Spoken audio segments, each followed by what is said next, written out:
Hello and welcome to the Ice Guys. This is the show that takes you into the world of the National Hockey League. Every game, every day, from a betting perspective. With pro sports handicappers, Ian Cameron, Alex B. Smith, and various guests from the world of hockey and sports betting. And now, here's your host, Ian Cameron.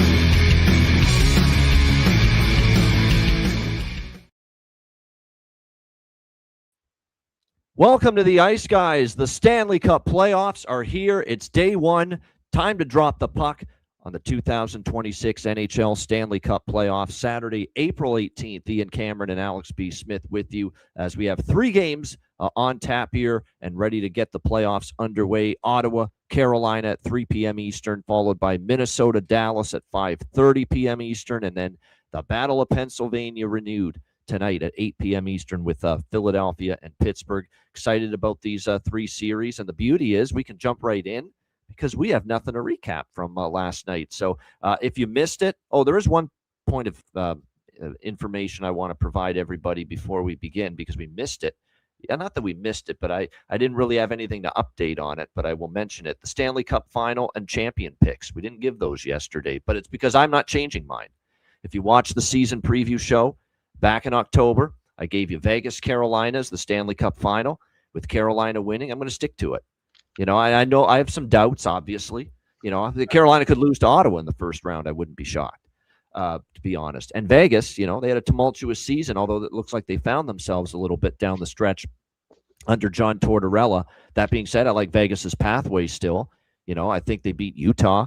And then after that, they're going to face, you know, that part of the bracket. It's going to be the Pacific Division part of the bracket in the second round. It's going to be when they get to obviously Dallas, Colorado, Minnesota, that group, you know, in the conference finals. If they get that far, that would be their big test. But I'm going to stick to it. You know, I'm usually that kind of person where if my teams are still in it when the playoffs begin that I picked before the season, I'm going to stick with that selection. So Vegas, Carolina, with Carolina winning the cup. Alex, I think one of your teams is still. I think you did have Florida. Vegas. I had Vegas, Florida, in my pick, and you want to alter? I wasn't. Because I was not completely confident with it. Although I did not expect Florida to not even be in the playoffs at all, but it was a pick of we had to make a pick. Yeah. More confident Stanley Cup final pick for me is Dallas and Buffalo.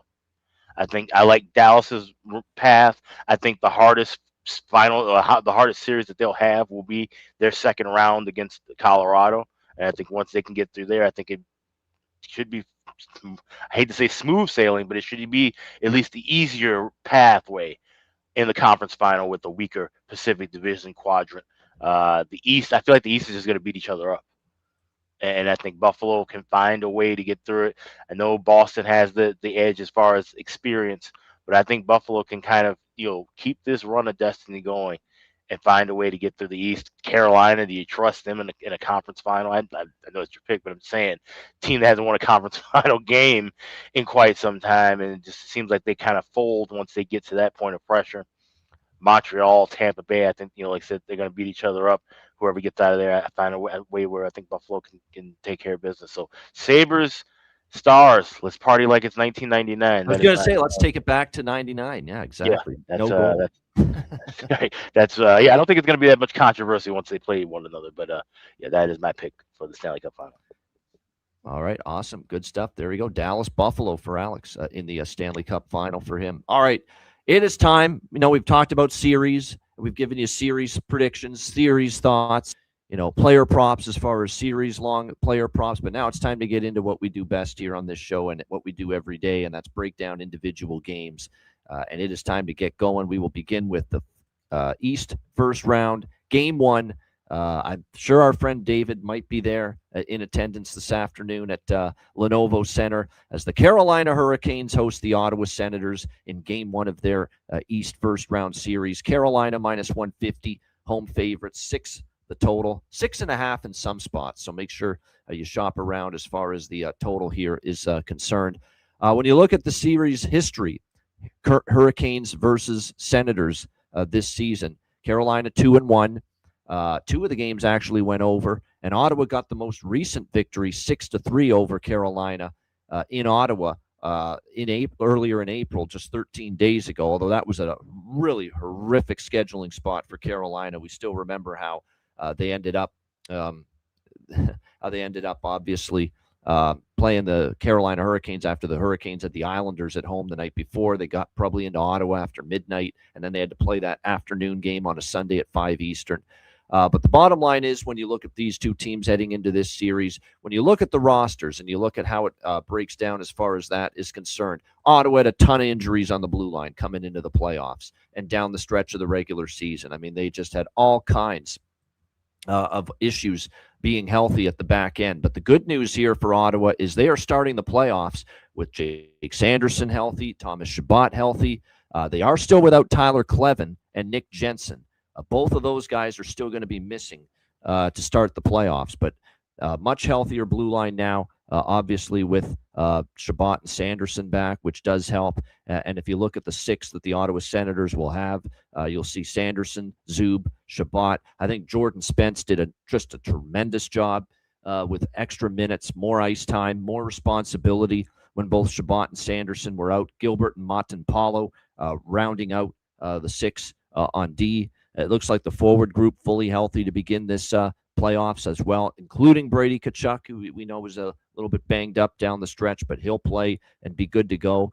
So, still are without a couple of defensemen and pretty solid ones in Clevin and Jensen, but still, they got their two best defensemen back, and the forward group is pretty healthy. I'm looking at Carolina here, Alex, starting this series, and this is pretty amazing.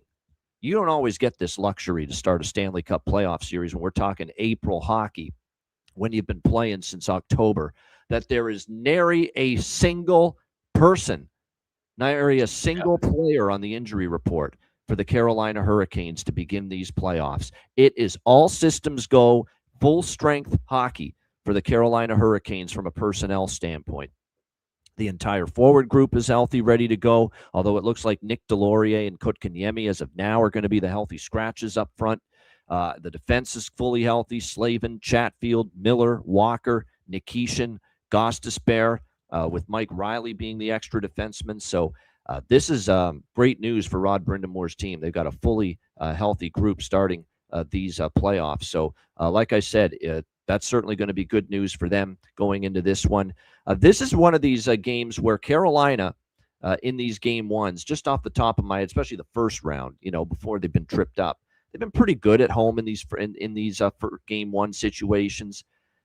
I think there's going to be somewhat of a zigzag bounce back and forth to this series, because I do think Ottawa's going to be in this series. They're going to make it difficult for Carolina.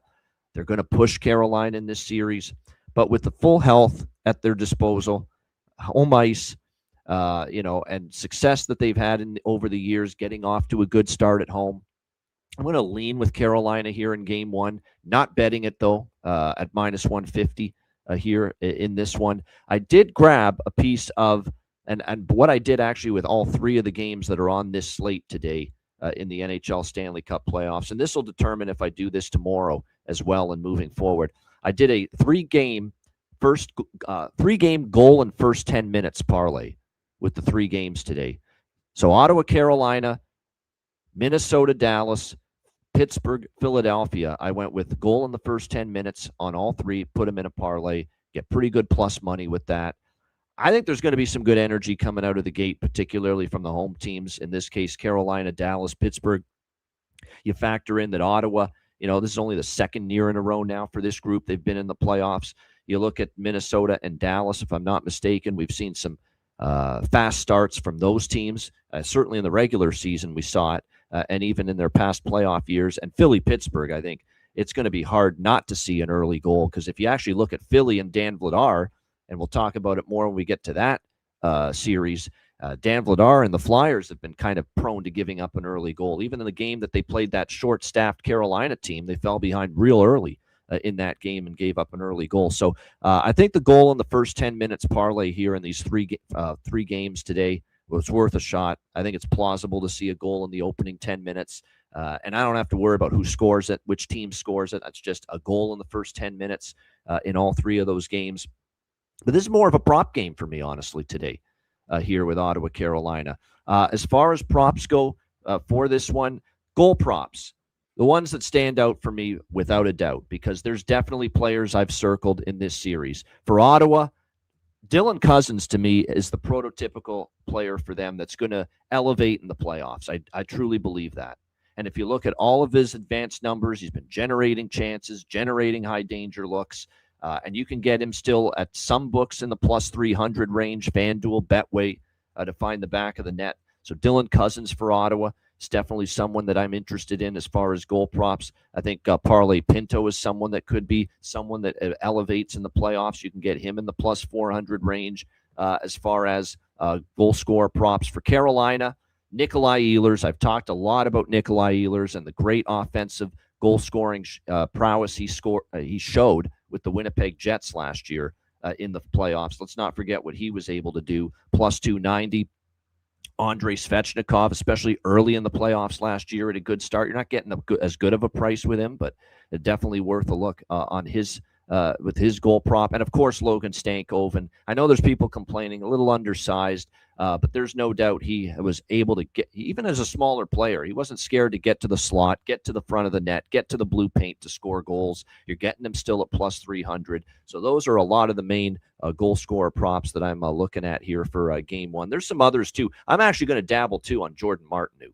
This guy's got a weird, uncanny ability at postseason time to score. And because I think he scored 3 goals in the last 3 games, he's been on a mini heater down the stretch, and I know he's only going to be playing a fourth-line role here today for Carolina to start this series, but give me my fellow Dundas, Ontario native, Mark Jankowski, for a little bit of a down-the-board, big-time bargain, big-time flyer. He's got a big physical presence, too. He's a big guy. You know, he finished the season in good form offensively. I don't think it's crazy to take a shot plus 650 here for Mark Jankowski for the Carolina Hurricanes today. Alex, game one, Ottawa, Carolina. Yeah, I definitely believe there's going to be some energy that can kind of push Carolina early in this game, but I'm waiting for the over by factor in this spot. I'm seeing at FanDuel, you can get a 5.5 minus 140 now, which means we can wait for that to drop to 120, 110, just a couple minutes into the contest. And I'm seeing a minus 130, 128 with that first period over. So that'll be my first order of business will be to grab a little piece of that first period over, then a piece of the full game over a couple minutes into the contest. But I could definitely see this one being, we usually during the regular season, we're talking about Saturdays and especially on Sundays, lower scoring games in the daytime. But like I said, I think we're going to see a lot of energy in these first game ones today. So that's the way I'm playing this one. Over by factor, but just waiting a couple minutes into the contest. Now, we're going to start talking about this market a lot more now that we're into the Stanley Cup playoffs. And again, we have fewer games now. We're going to have 3-4 games max on a daily basis to talk about. So I'm even going to start getting involved in some of these other player prop markets, not just the standard, goals, assists and points that I've talked about mostly. And that's blocked shots.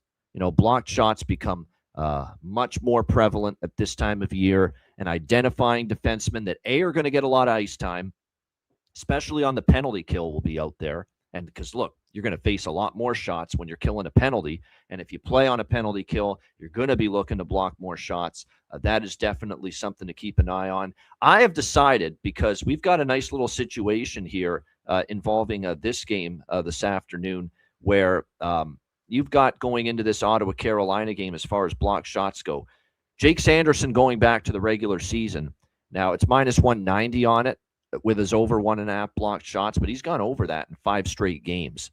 So, you probably have to use that as a parlay piece or take a shot that he goes over 2.5 blocked shots to get a better price.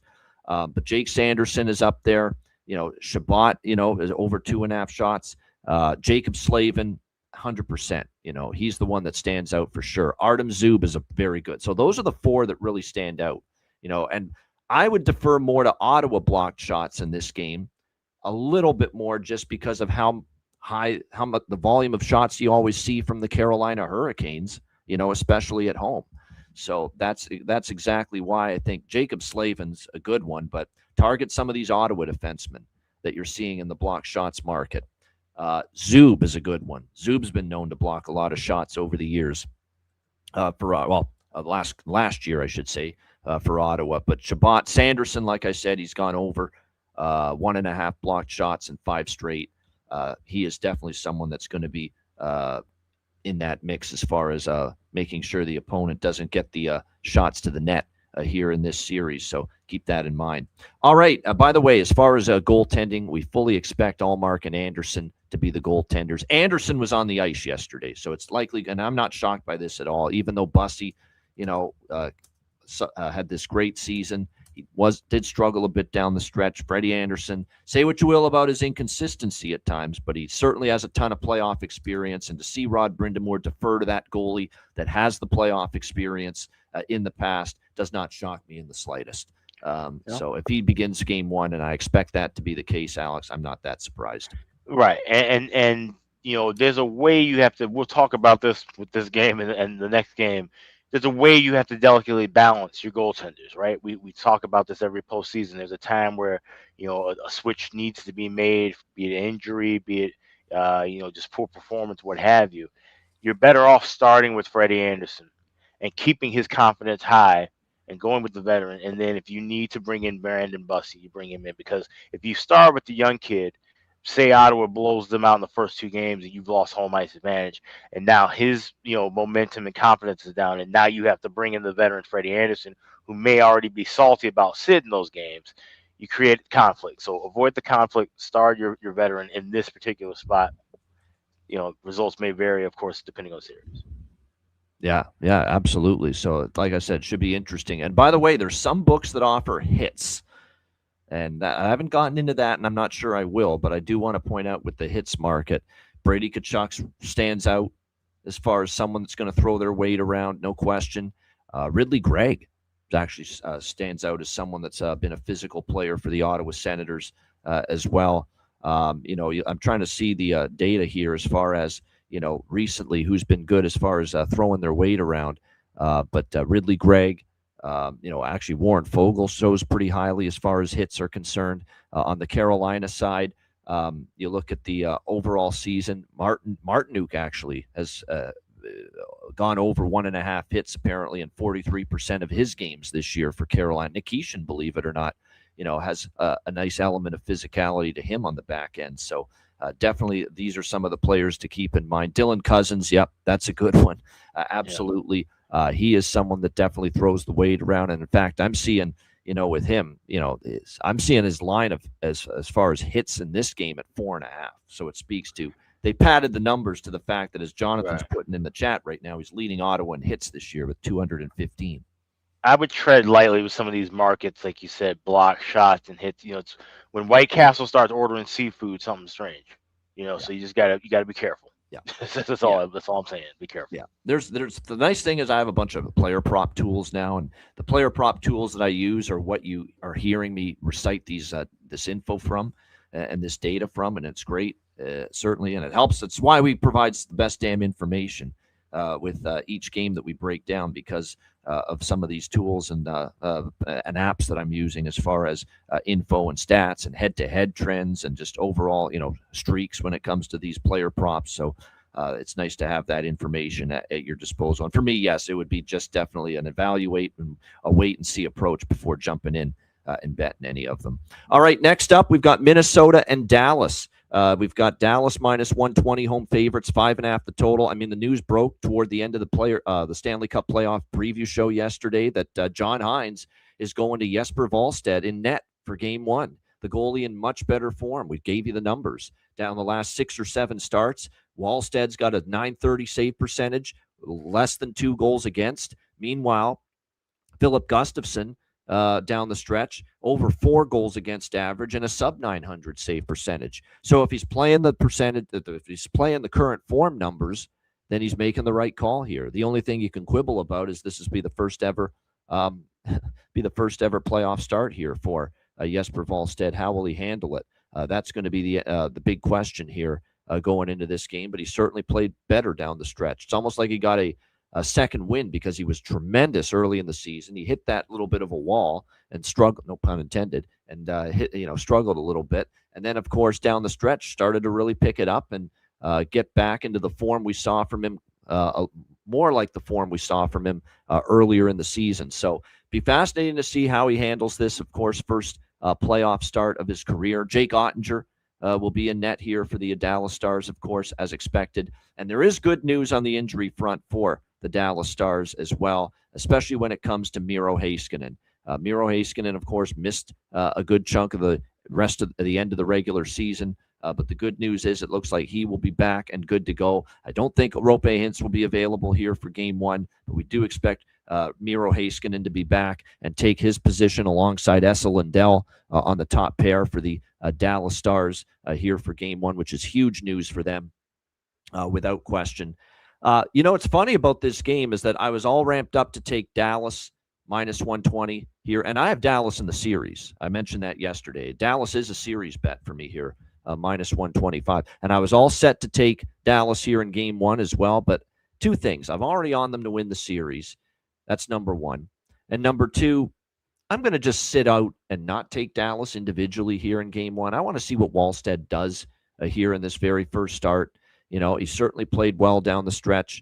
I think there's going to be that little element to Minnesota where, you want to change the narrative. You want to get off to a good start. We'll see if they're able to do that here in this game against the Dallas Stars. I'm going to be bold here and do a small bet on first goal, first period for the Minnesota Wild, that they actually come out here and try to throw an early punch, that, hey, we're not that same Minnesota Wild team that are first-round losers every single year in the Stanley Cup playoffs. And I've said all along, they have the roster, they have the personnel, and they certainly have the mobility and the puck movement and the ability to drive the offense from the back end with the likes of Quinn Hughes and Brock Faber that they really have lacked, in the past for this Wild team. So I don't know about win the game, but I could see Minnesota getting on the board here in this game one first period.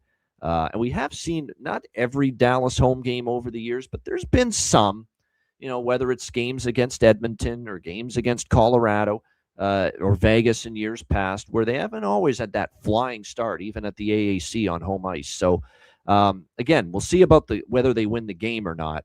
But I think just from a situational standpoint, a little bit of a pick-me-up maybe for Minnesota, that the young kids in net, for here and say, what, this kid played great for us down the stretch. Hey, maybe we got a shot here to get off to a decent start. And I just think after years of getting their just beaten down in the first round, there's going to be somewhat of an element inside the dressing room that, hey, let's take the game to them. Let's show things are going to be different. Let's show that we're going to be a tougher out this year. So I'm going to take a shot with that. Minnesota goal in the first period. I was initially going to be really like an over 5.5 here in this game.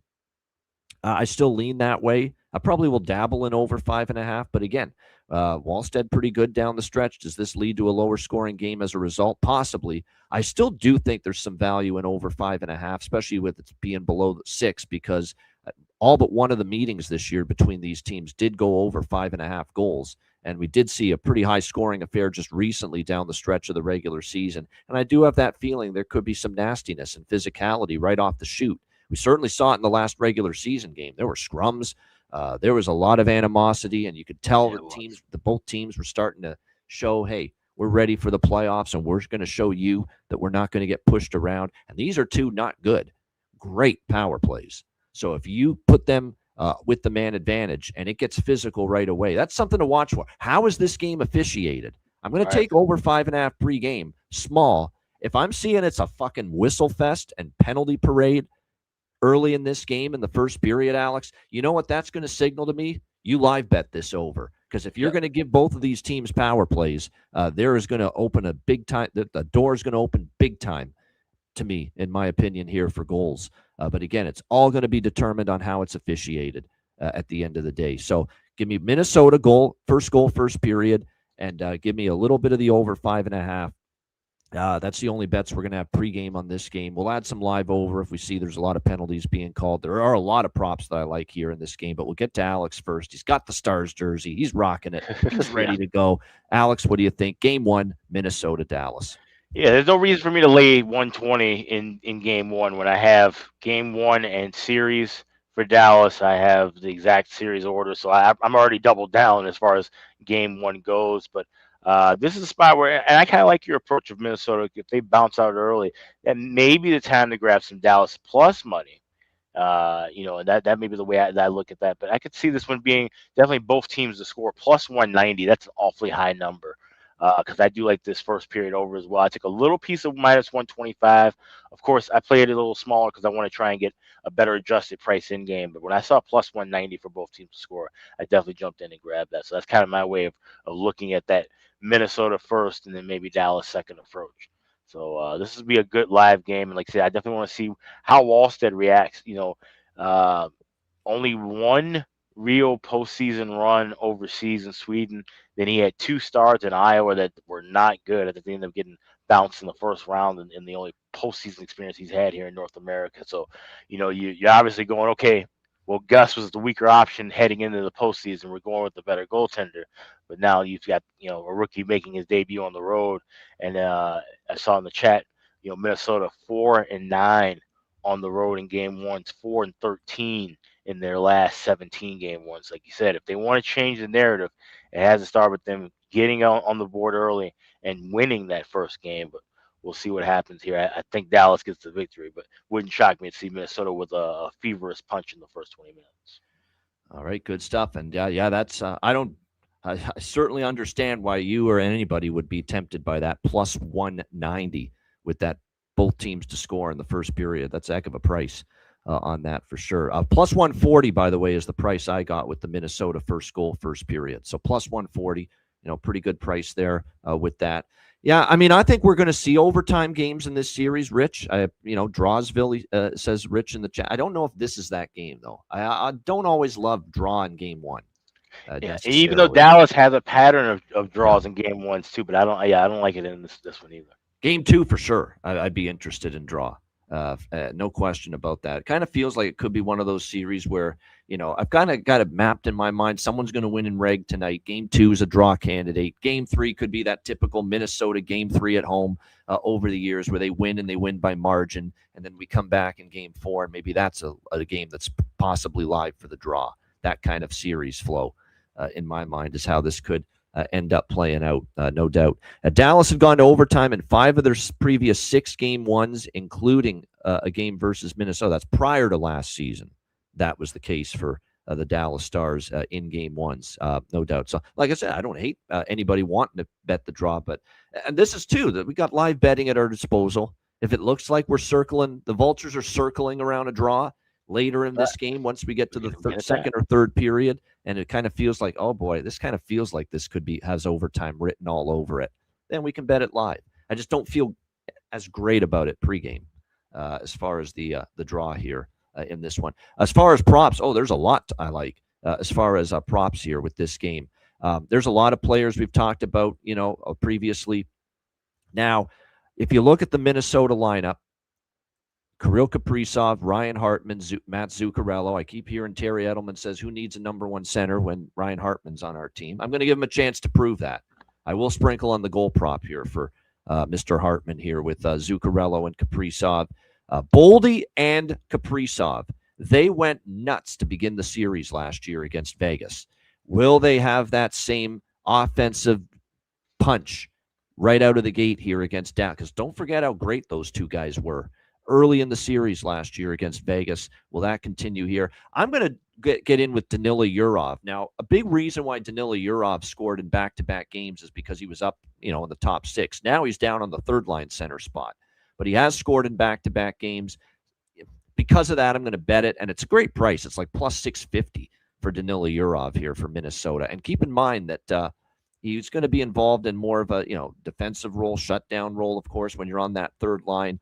But he does have some offensive flair to him. +690 actually at Patano with his goal prop. And because he scored in back-to-back, I like it. On the Dallas side, Sammy Steele. He's going to be someone I go to consistently game to game in this series as far as goal props, as long as he remains with Wyatt Johnston and with Mikko Rantanen. Jason Robertson is now, I don't love the price ever for Jason Robertson to score because it's always around +120, +140 if you're lucky. But he is he torches the Minnesota Wild. It is just insane, his numbers and his production against them. So, obviously, look, if you want to bet Jason Robertson, it's fine. It's just, I always like a little better price, bang for the buck. And you know who the bang for the buck is? It's someone we gave out as a bargain bin special on the playoff preview show to score over 2.5 goals in this series at +1,200. And that's Maverick Bourque. Red hot down the stretch. Great price today.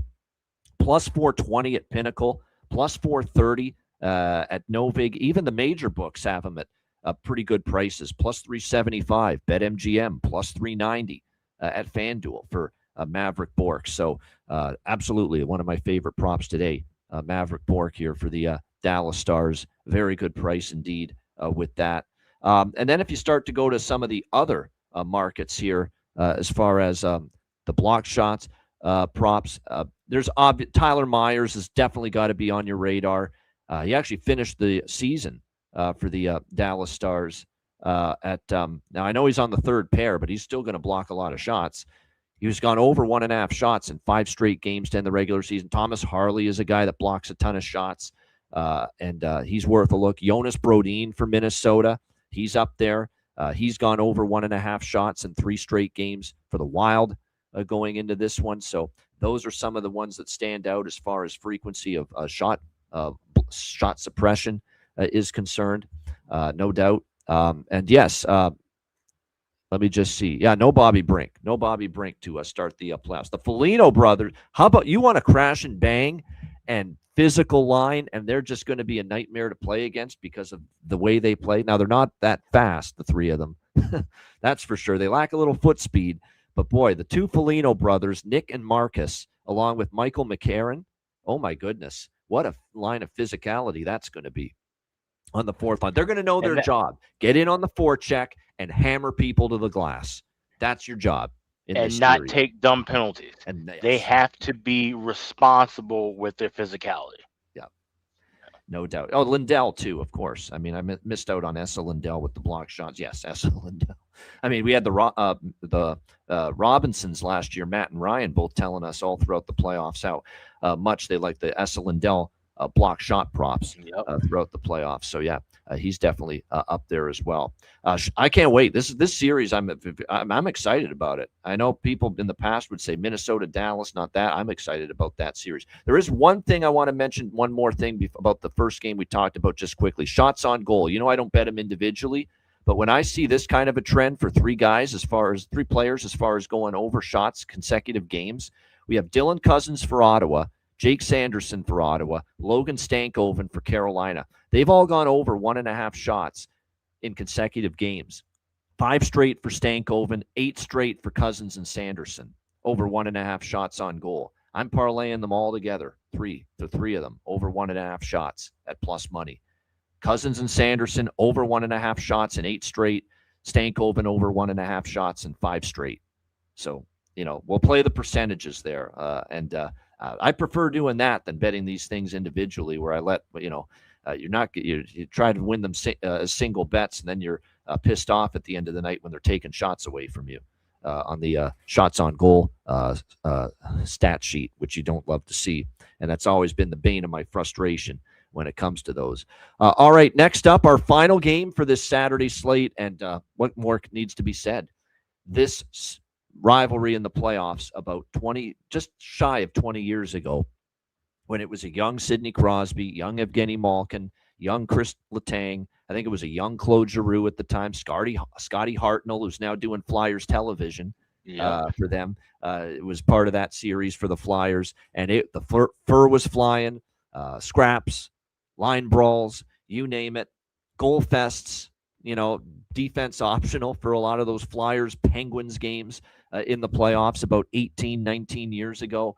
If we get anything close to what we saw about 18 years ago, Penguins Flyers in the playoffs, all I can say is buckle up. You're going to be thoroughly entertained. We've got Pittsburgh minus 140, home favorites here in game 1. The total here at 6 across the board. Some books have 5.5. Make sure you shop around.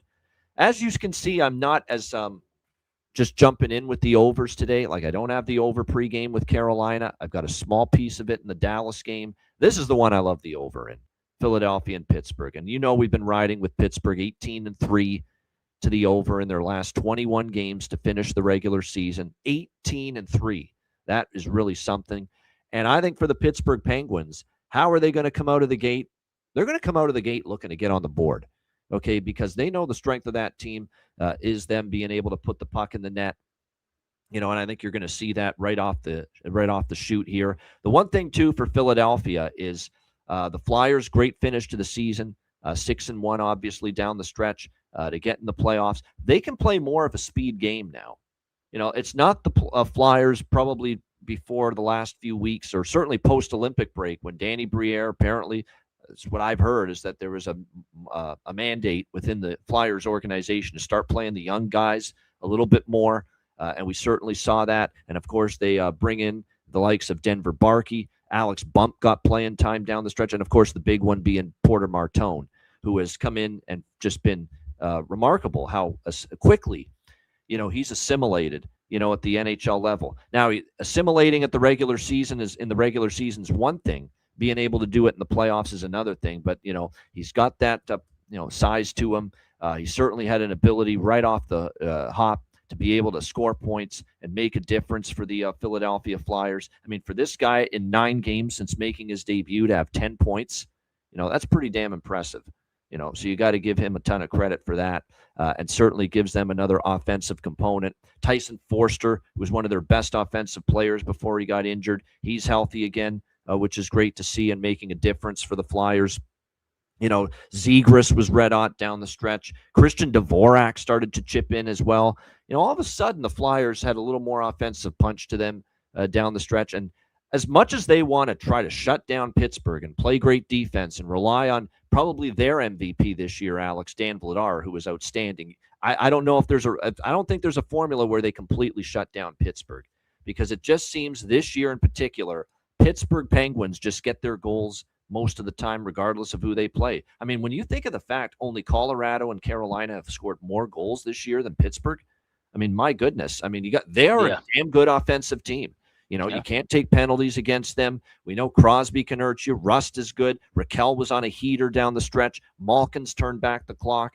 Shinikov and Mantha have given them layers of offense now, where it's not all on the shoulders anymore, Alex, of Crosby to carry the load because of everybody else that's chipping in right now. Like Shinikov and Mantha, unsung offensive heroes this year for the Pittsburgh Penguins. And I mentioned them multiple times because when it comes to props, I'm interested with both Shinikov and Mantha here in this game and throughout this series for the Pittsburgh Penguins. But I like over by Fecta here. Over 1.5 first period, over 6 full game.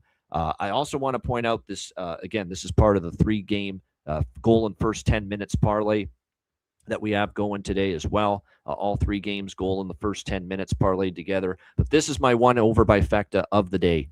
Pittsburgh, Philadelphia. And another thing, too, I want to point out is, believe it or not, you think Flyers, Penguins, because the Flyers have in years past really tried to play low-scoring hockey and defend, and you would think some of these games have stayed under head-to-head. It's not really been the case. 7-3 to the over in the last 10 meetings between the Flyers and the Penguins. And if you go and look at the last 5 meetings here in Pittsburgh at PPG Paints Arena, Flyers versus Penguins, 4-1 first period over, 5-0 full game over in the last 5 meetings head-to-head, Flyers versus Penguins in Pittsburgh. So we're on basically a 5-game full game over streak, games in Pittsburgh with these two teams, and 4-1 to the first period over the last 5 head-to-head meetings between them as well in Pittsburgh. So I love over by Fecta here. I took a shot with Philly pre-series, a little bit at plus 140, the 6-game, 7-game shots. Alex is on that too. 6 games, 7 games. And I went one step further. See, Alex has finally convinced me it's worth doing. If you think it's going to go 6 or 7, get involved a little bit with Pittsburgh to win 4-2, Pittsburgh to win 4-3, Philly to win 4-2, Philly to win 4-3. It's really going to be a good profit if just one of them hits. It really will be. And it's worth doing if you really have strong conviction. This is a 6-7 gamer, and we both have the conviction this is a longer, not a shorter series between these two teams. As far as the side, I think this actually could be Pittsburgh's game to win. I think this could be that one game where Philly just needs to, dip their toes into the playoffs, maybe take an L, and then bounce back and rebound and be a lot better in game 2 on Monday night when this series resumes. So I don't hate Pittsburgh minus 140, but I would say if you like Pittsburgh to win the game minus 140, take them over 3.5.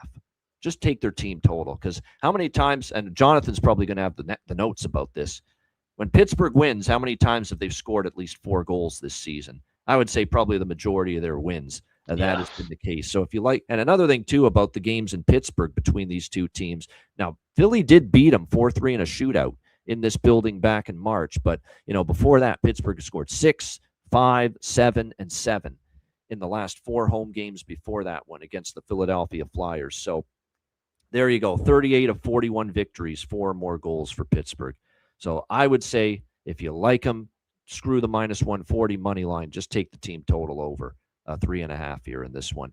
Alex, what do you think? Flyers, Penguins. Yeah, so I'm right there with you, expecting high scoring affair. I pregame went with first period over and both teams to score. Get that both teams score plus 164. I laid 130 with that over 1.5. I wanted to free myself so I can try and grab potentially a 5.5 with the full game over here. So this will be an over trifecta in some sorts, but I believe this will be the first draw of the Stanley Cup playoffs here. I grab plus 325, and I'm going to take a shot. Now, some of these draws, I might take a shot with a player from each side to score a game-winning goal, game to go to overtime, and game-winning goal score at FanDuel. With this one, I just went with Evgeny Malkin at 60-1. Just keeping it simple with that. I could see, like I said, Pittsburgh getting the jump early at home and getting this win, but it's going to be a back-and-forth affair. It's going to be chippy. It's going to be physical. It's going to be, like I said, Keystone State hockey, playoff hockey at its finest, I believe, and I think it's going to start right out of the gate. So first period over and both teams to score pregame, waiting for that 6 to possibly drop to a 5.5 for the full game, and then we have the draw with Evgeny Malkin scoring the game winner. No doubt. I think look, later as the series goes on, Philadelphia, let's say this game goes to Pittsburgh's preferred way of pace and tempo, and because they want this to be a little bit more of a up and down track meet, Philadelphia not so much. I think because Pittsburgh's at home, they're the team with, I think, top to bottom, a little more playoff experience than the Philadelphia Flyers. They'll get their way tonight. And maybe we'll see some games obviously tighten up as it goes along, but I do think in this spot here to begin the series in game 1, we'll see goals both ways in this one. As far as props here in this game, I'll go right to shots on goal first because this is one that really was interesting. Noah Cates, he's supposed to be the third line center to begin this series with Matvei Mishkov and Denver Barkey. He's actually gone over 1.5 shots on goal in 6 straight games for the Philadelphia Flyers, Noah Cates. And his shots on goal prop is plus money, over 1.5 at like plus 130, plus 135. He's gone over that number in 6 straight games. Now, it's the playoffs. It's a little bit different, but it's not like Pittsburgh's a defensive juggernaut by any stretch of the imagination. And we still do have questions about the goaltending when it comes to Skinner and Shelovs as this series starts. Obviously, Skinner is going to be the number 1 guy to begin the playoffs for Pittsburgh, and we'll start tonight. But that's just something worth mentioning, that Noah Cates, 6 straight games, has gone over 1.5 shots on goal for the Philadelphia Flyers. Goal props for me here in this game. Porter Martone's on a 6-game point streak entering these playoffs for the Flyers. That's only around even money, minus 105 for him to get a point. 3-game point streak for Mishkov. You can actually get plus money for him to get a point. Mantha, back-to-back games with a point, 3 of the last 5, 7 of the last 10. He's a slight plus price to get a point at plus 110. And then for goal props, I would say stick with those same players. Mishkov, great value. Again, playoffs now, different animal. Is he ready for it? Can he handle it? I don't view Pittsburgh, though, as one of the more overly physical teams compared to some of the other ones in the playoffs. So I still like, as far as Mishkov goes, that goal prop close to that plus 400. Mantha for sure. Back-to-back games with a goal to end the regular season, plus 295. Porter Martone goal prop. I think Zegras, Forster, Shinikov. It's a really good goal prop game. There's a lot that stands out here as far as that goes. Jonathan making the case for the captain of the Flyers, Sean Couturier, who has 8 goals in 11 games in the postseason versus the Penguins in the past. So that's something to consider as well. It's a good goal prop game. There's a lot that stands out. I don't even hate the big man, Arvid Soderblom's brother, Elmer. He actually scored last game. He started to pick it up offensively a little bit down the stretch, and he looks like one of those players that could be one of those, bottom 6 forward players that, you don't think of initially for Pittsburgh to make a difference, but he does. And he's got the prototype physically to maybe do that. So Elmer Soderblom, if you're really looking for a smaller shot here as far as a goal prop tonight in this one. And there is one series player prop that I added for this series that I didn't mention yesterday on the Stanley Cup playoff preview show. Talked about how Porter Martone's been a shots on goal magnet. He's shot the puck a lot. Shot attempts are always there for Porter Martone throughout his early tenure with the Philadelphia Flyers. At DraftKings yesterday, I got Porter Martone over 1.5 shots on goal every game in the series at plus 205. I thought that was worth a look. All he needs to do is get 2 shots on goal every game in the series for a guy that is a high-volume shooter. The shot attempts are always going to be there for him. And remember, we saw right off the hop how many shots on goal he had in those first few games. And all we're asking for is minimum of 2 shots on goal in each game from Porter Martone. I think he's capable of it. And I like that price over plus 200 for that. So I thought that was definitely one that was worth adding to the menu as far as series-long player props are concerned. This is another series for Philadelphia. I know their penalty kill early in the season, it started pretty well. It wasn't nearly as effective down the stretch.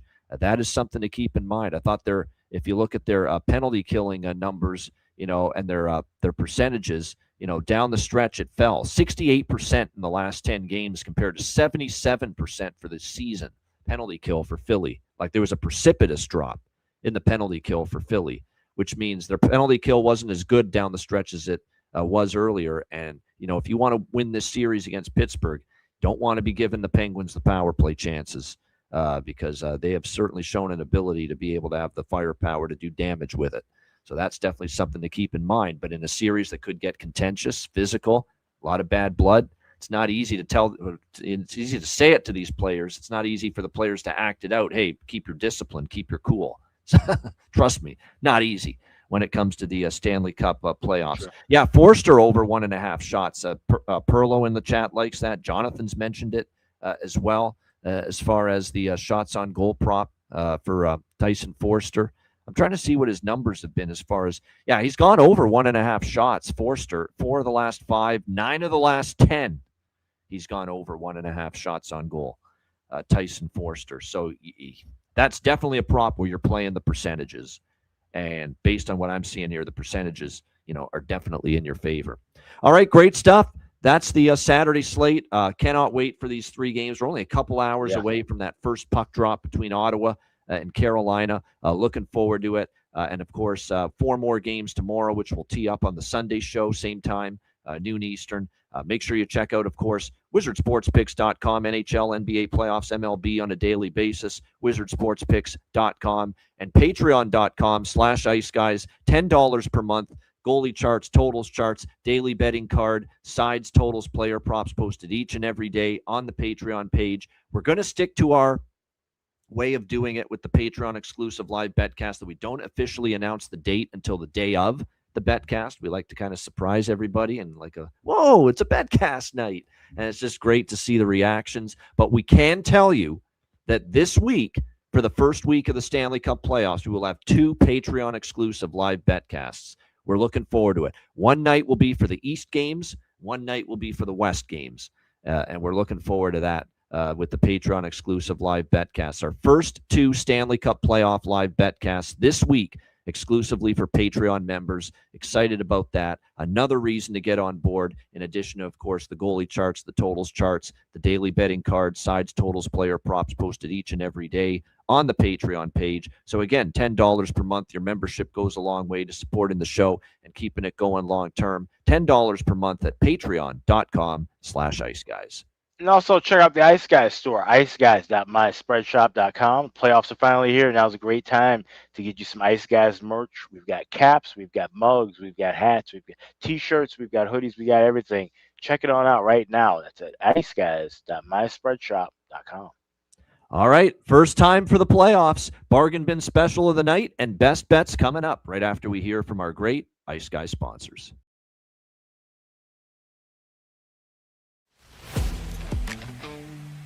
Wizard Sports Picks, featuring the finest handicappers in the universe. Sharp insights, trusted picks, and relentless results. We strive to help you become consistent winners. This is Wizard Sports Picks.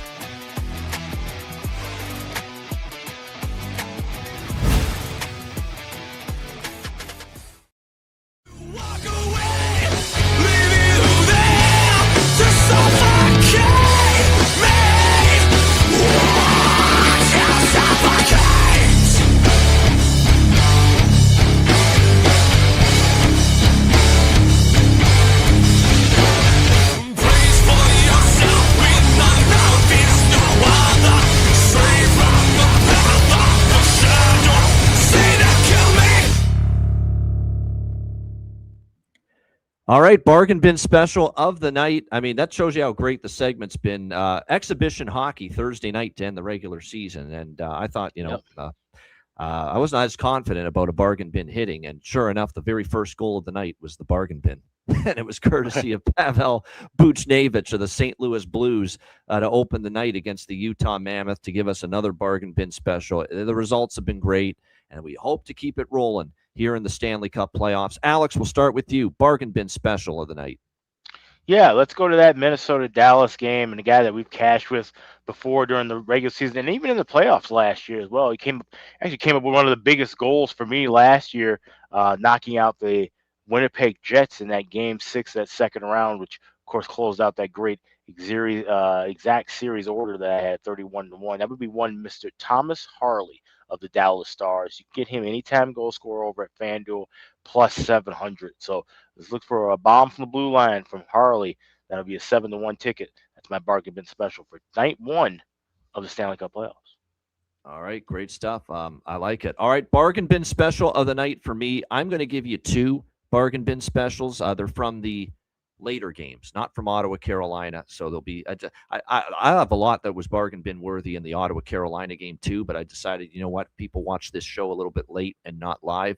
At least they'll still have the bargain bin on the board for the later games. I am going to Minnesota, Dallas as well for one of my bargain bin specials, and we got to do it. We already gave you a bargain bin on him to score 3 goals in the series. Give me Maverick Bourque, Dallas, plus 420, the best price out there right now for him.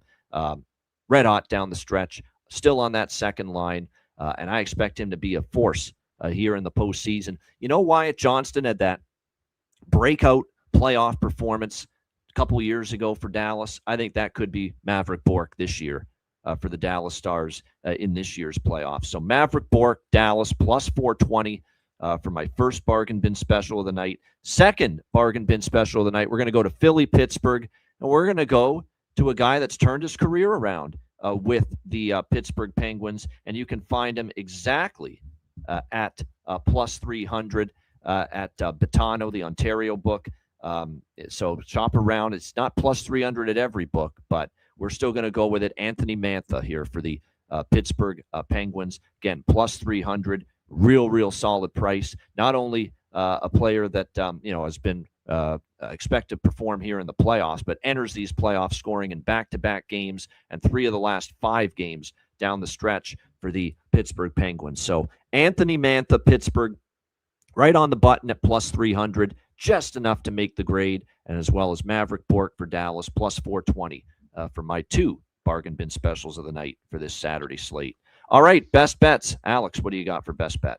Well, based on what you have wagered, Ian, hopefully we will hear some Prince first, and then we can play some fucking Pantera. Give me both teams to score in the first period, plus 190 with Minnesota, Dallas. That'll be my best bet today. Good stuff. Both teams to score, first period, Minnesota, Dallas. Great price on that, plus 190 for Alex with his best bet. My best bet, we're going to the Keystone State rivalry matchup. Give me over 6, minus 120, Flyers and Penguins. 18-3 is the over streak for Pittsburgh. 5-0 is the over streak in Pittsburgh when these two teams go head-to-head in the Berg. So we're going to ride those. I think we get goals out of the gate here in Game 1. And I expect, and I think Vladar, for as good as he's been, we did see him give up an early goal in a few of the games down the stretch, and that might happen to him here. So we'll rock with that for our first Stanley Cup playoff best bet. Philadelphia, Pittsburgh, over 6, minus 120 for my best bet here for this Saturday. Shout out to everyone in the chat. Hit the like button. We'll get the Patreon card up within the hour and get that posted. for the playoff card on the Patreon page. Again, $10 per month to get on board and check that out. And looking forward to it, guys. We've waited a long time for the playoffs to get here, and we enjoy the regular season. Yeah. We love the regular season. It was a great regular season from a betting standpoint for both of us, but we are even more excited now that the Stanley Cup playoffs are here. So enjoy it. Hopefully cash some tickets along the way. A reminder, the Ice Guys is live 7 days a week, Monday to Friday, 2 p.m. Eastern, Saturday, Sunday, noon Eastern. If you can't watch the show live, download the Ice Guys podcast in audio form on all major podcast platforms, Google Podcasts, Apple Podcasts, Spotify, Stitcher, iHeartRadio, Amazon Music, and more. Download the Ice Guys podcast when you can't watch the show live. For Alex B. Smith, I'm Ian Cameron. Have a great Saturday. Enjoy the Stanley Cup playoff action, and good luck. And we will be back tomorrow on Sunday, noon Eastern, for another edition of the Ice Guys.